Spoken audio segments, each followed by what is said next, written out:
Israel and Iran on Friday both appear to have played down an apparent Israeli airstrike near a major airbase and nuclear site in central Iran. Now, what's on their mind now? Let's turn to Professor Park Hyon-do for more. Welcome to the program. Thank you for having me. Professor, let's delve into it. Why are the two sides keeping their cool now? Well, they don't actually, both of them do not want any wider or bigger war anymore. And also with the high pressure from the United States, because United States does not want any bigger or wider war happening in the Middle East, as actually it is preparing for the election. So the political situation right now does not allow the bigger war or wider war to be taking place. So the timing of the conflict is not in their favor at the moment. Now, it also appears that Israeli Prime Minister Benjamin Netanyahu had more things to gain than lose from the recent tensions with Iran, didn't he? I mean, especially with the military aid approvals by the U.S. Well, definitely. Actually, Iran used to call, Iran has been calling the United States as a great Satan and Israel as a little Satan. And actually, Israel Israel was offended by the huge barrage of missiles and drones from Iran. And for Israelis, Iran is archfoe. And Netanyahu used to say that the biggest threat to the security of Israel is Iran. That is shared by all Israelis. So when Netanyahu was fighting against Iran, his approval rating it goes up. And the United States considers Iranian threat as a big security issue to Israel. So now the United States they come forward to pouring huge amount of money to foreign aid to Israel.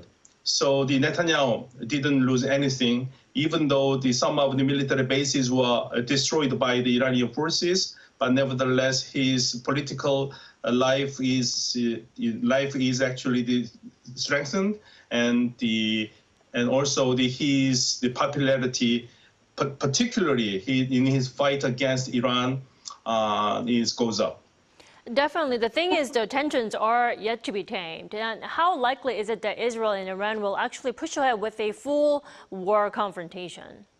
I don't think it is very probable or possible, because actually both sides, again, I like to emphasize, they do not want any bigger or wider war because they will lose everything.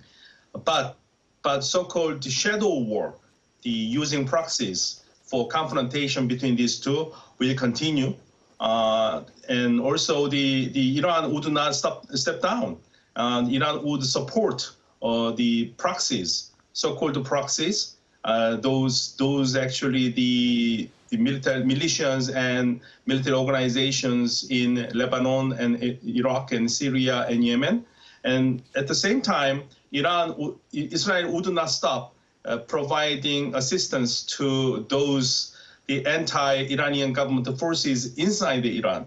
So so-called proxy wars between these two will continue. So for both of them, more things to lose than gain for now. Also, the U.S. House of Representatives finally passed a bill for a $61 billion in new U.S. military aid for Ukraine. Now, what significance does it carry? Well, it's a huge actual win for the President Zelensky of Ukraine. And at the same time, it's a huge actually the win for the Prime Minister of Israel, Netanyahu, because Israel got $26 billion and Ukraine got almost more than $61 billion, which is a huge amount of the foreign package. Even though actually in terms of the foreign aid to Ukraine is normally will be spent for the ammunitions and the firepowers, and definitely more like a indirect actually even though it is indirect investment, but it is more like a direct investment in United States defense system, nevertheless, Zelensky was actually hungry for all these, particularly hungry for the help from the United States. So this may be a turning point in actually turning the tide of the war between Ukraine and Russia. But it will not actually help Ukraine to win the war. Probably it will help Ukraine to lose more territories to the Russian forces. So are you saying that it's not going to be a game changer for Ukraine? I'm very pessimistic about it. Okay. Well, it still looks like Israel and Ukraine will once again feel the weight of the American support. Good things for now. All right, Professor Park Hyon-do, thank you so much for your insight this morning. We appreciate it. Thank you.